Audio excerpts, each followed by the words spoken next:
Baik. Assalamualaikum warahmatullahi wabarakatuh. Waalaikumsalam warahmatullahi warahmatullahi wabarakatuh. wabarakatuh. Salam sejahtera bagi kita semua. Baik teman-teman, pada kesempatan yang baik hari ini, dalam pertemuan kita hari ini, mari kita awali dulu dengan berdoa menurut kepercayaan dan keyakinan kita masing-masing. Berdoa mulai.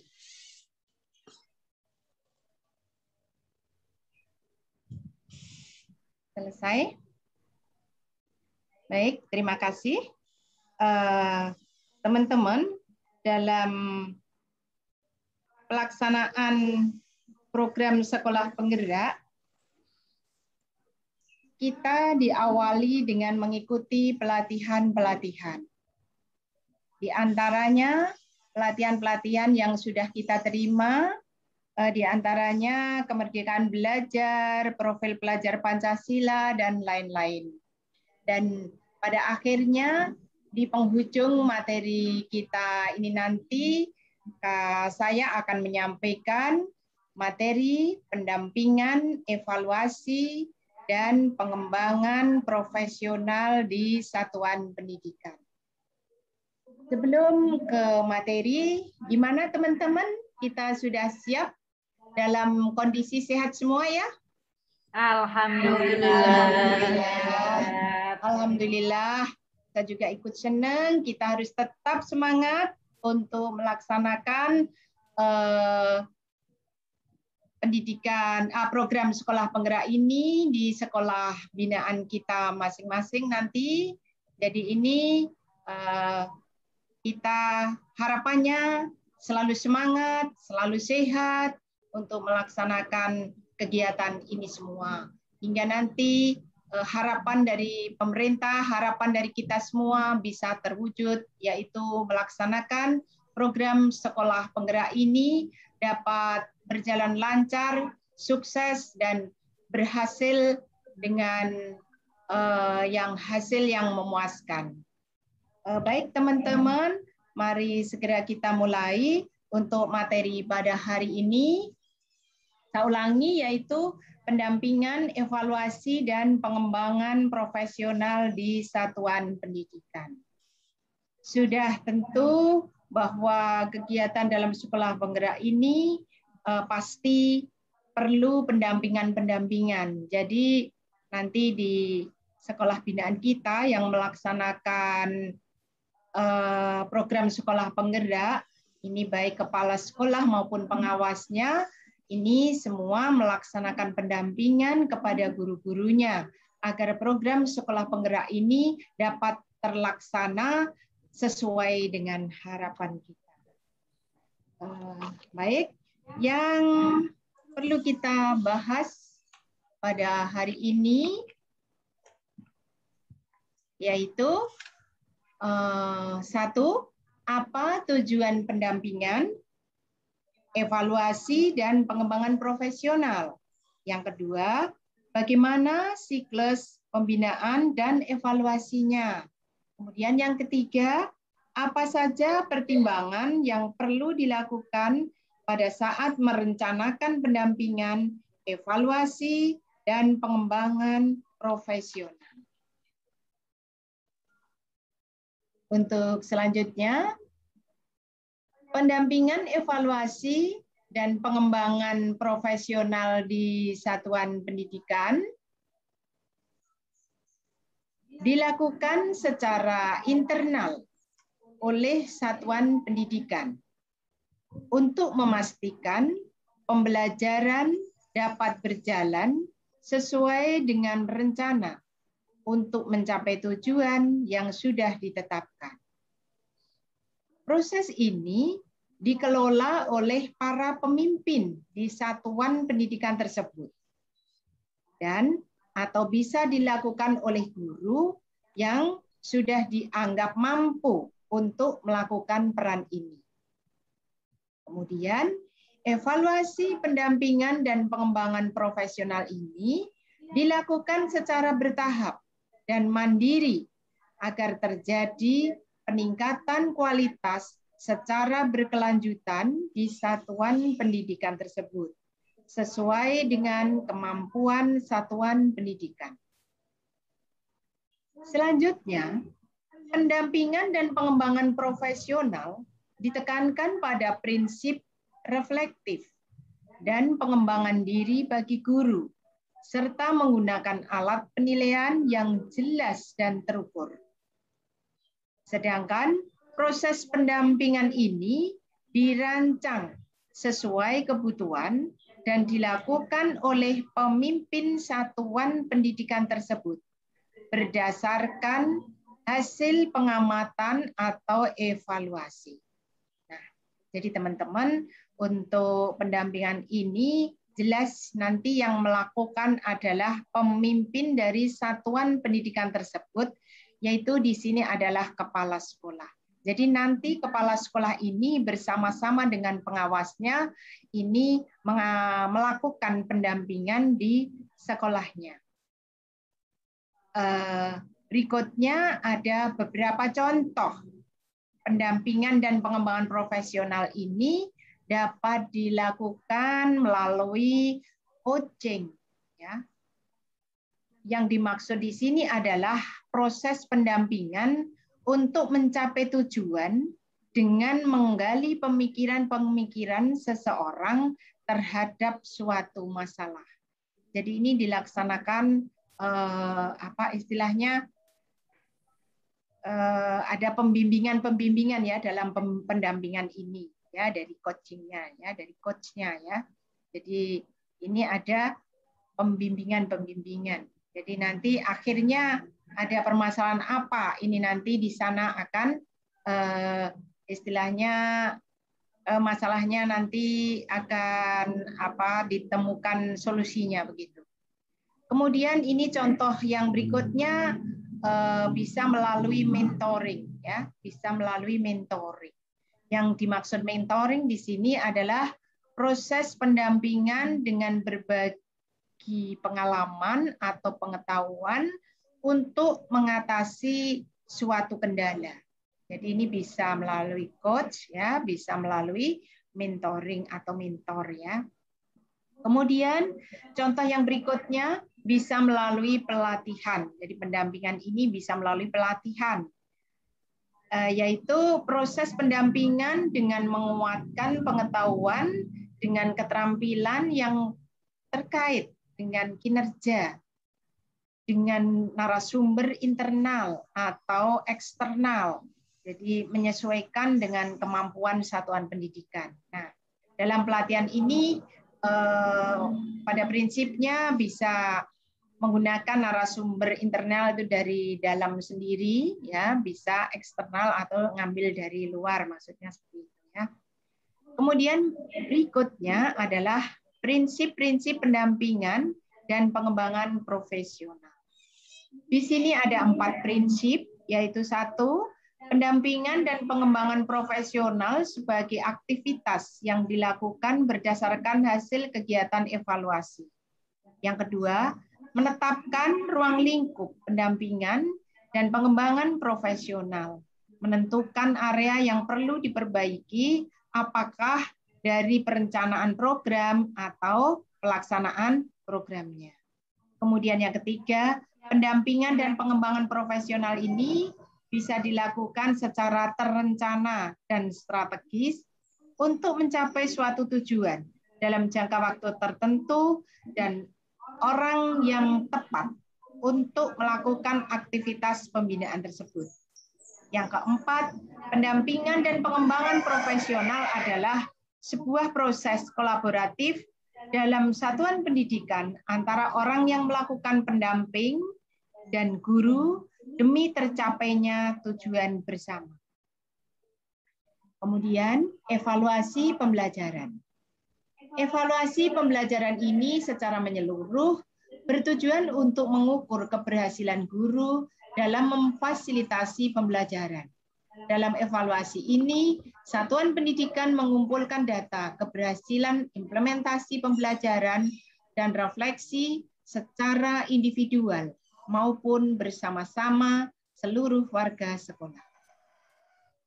Prinsip-prinsip melakukan evaluasi dalam pembelajaran diantaranya, 1. Menetapkan tujuan evaluasi yang akan dilakukan. 2. Menetapkan data atau informasi yang ingin didapatkan dalam kegiatan peninjauan. 3. Menentukan bentuk asesmen yang akan dilakukan untuk mendapatkan data informasi yang diinginkan. Yang keempat, merancang aktivitas evaluasi yang bersifat refleksi dan dapat dijadikan pengembangan bagi guru dan pelaksana program. 5. Menggunakan alat penilaian atau pencapaian yang jelas dan terukur. Berikut sampailah pada evaluasi kurikulum operasional di satuan pendidikan. Mengapa kurikulum operasional perlu direfleksikan dan ditinjau ulang? Nah, di sini teman-teman, mengapa kurikulum operasional perlu direfleksikan dan ditinjau ulang? Di sini untuk meningkatkan hasil belajar peserta didik, keterlibatan, kepuasan belajar. Kemudian untuk menunjukkan kekuatan dari program belajar sebagai implementasi kurikulum operasional. Berikutnya, untuk mengevaluasi perubahan terkini dari implementasi yang dilakukan. Berikutnya, untuk mengidentifikasi program belajar yang perlu diperbaiki. Kemudian berikutnya, untuk mengukur ketercapaian visi dan misi lewat program yang diajarkan di sekolah. Yang berikutnya lagi, evaluasi merupakan sarana pemberian umpan balik pada kompetensi mengajar guru yang selaras dengan tujuan dan kebutuhan belajar peserta didik serta kebutuhan dunia kerja. Kemudian berikutnya, apa yang perlu ditinjau kembali dalam evaluasi kurikulum operasional di satuan pendidikan? Apa yang perlu ditinjau kembali? Di sini yang perlu ditinjau kembali adalah alur pembelajarannya, bagaimana? Kemudian tujuan pembelajarannya bagaimana? Berikutnya, kompetensi itu utuh yang memuat pengetahuan, keterampilan, dan sikap yang akan dituju. Bagaimana ketika hal tersebut terlihat secara vertikal maupun horizontal dengan mempertimbangkan aspek penting di setiap mata pelajaran. Atau kalau dipautkan di setiap bidang pengembangan itu yang terdahulu ya. Kalau yang sekarang sudah mulai digabungkan atau melebur ya. Kemudian sumber materi ajar, perlengkapan visual maupun Android maupun auditori kesesuaian dengan tahapan perkembangan anak.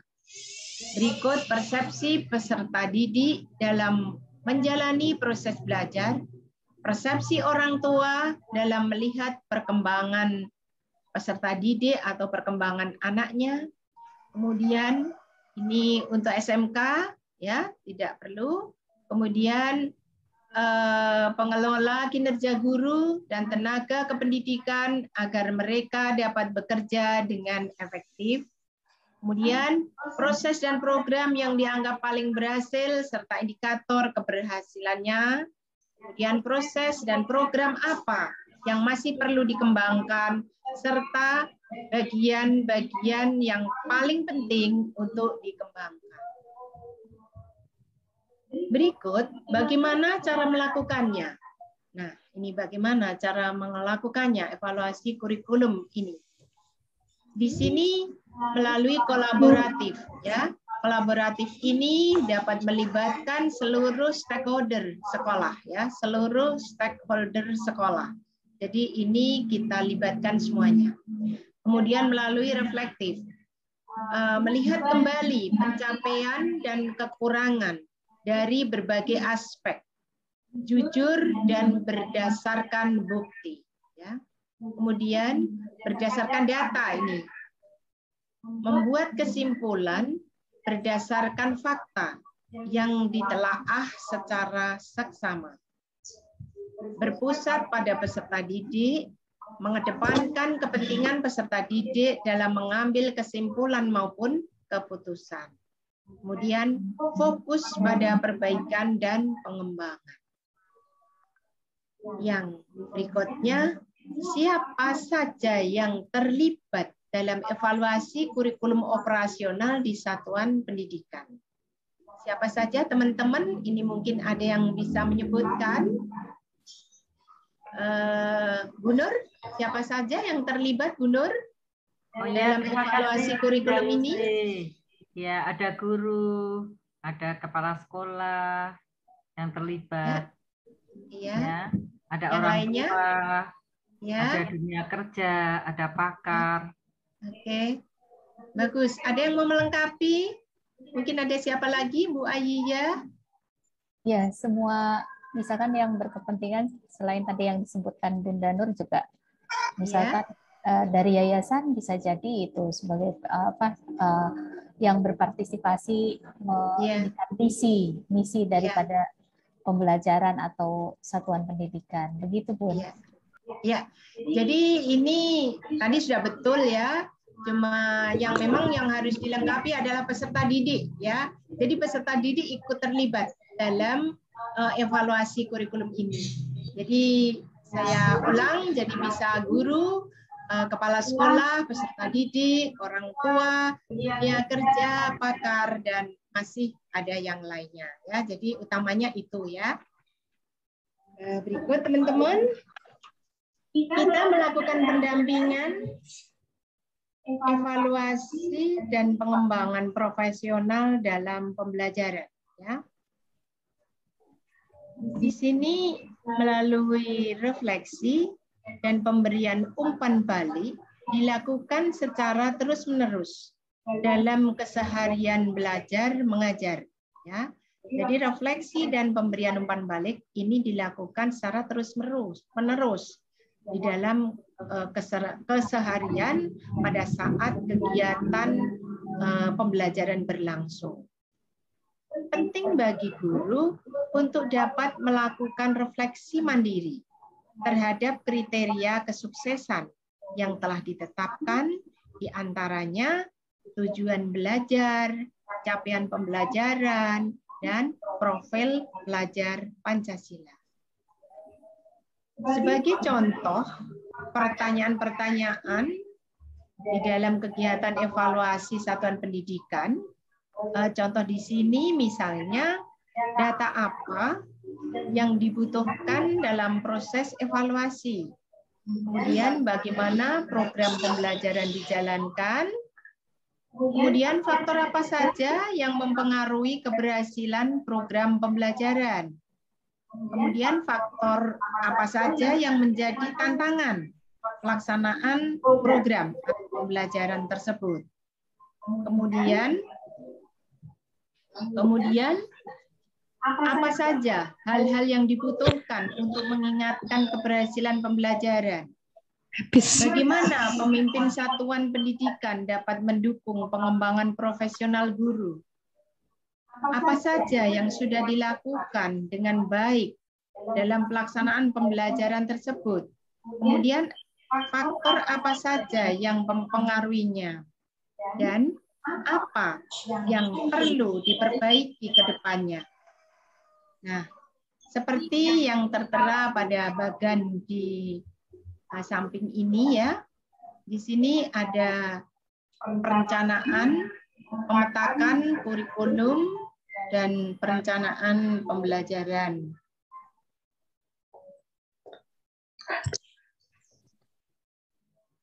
Berikutnya, pelaksanaan pembelajaran, evaluasi pembelajaran, dan refleksi dan umpan balik. Serta yang terakhir adalah pendampingan dan pengembangan profesional. Terima kasih Bunda ilmunya. Ya, terima kasih teman-teman. Ini materi saya sudah cukup sampai di sini. Sampai ketemu lagi nanti pada saat pendampingan di lembaga kita. Baik teman-teman, demikian. Salam sehat selalu. Wassalamualaikum warahmatullahi wabarakatuh. Waalaikumsalam warahmatullahi wabarakatuh. Tersangka.